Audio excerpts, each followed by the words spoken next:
Manqobah ke-18 nyarioskeun ngajadi keunana Said Abdul Qadir budak awewe jadi lalaki.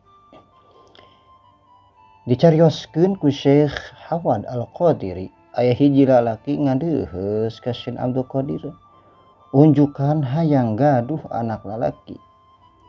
Rawuhan Said Abdul Qadir maneh menta barang anu galib heug moal henteu boga. Tidinya eta jalma saban dinten henteu patot-patot hadir di majlis Said Abdul Qadir. Barang parantos lami eta jalma kalawan kapastian tinu maha kawasa gaduh anak tapi anakna awewe.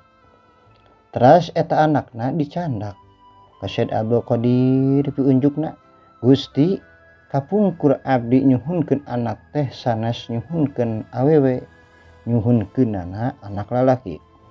Dupi ieu geuning awewe." Dauhan Said Abdul Qadir eta orok buntel cig balik tangtu engke jadi lalaki. Teras eta orok dibuntel dibawa balik. Barang dibuka di imahna eta budak jadi budak lalaki kalawan izin Allah Ta'ala. Subhanallah walhamdulillah.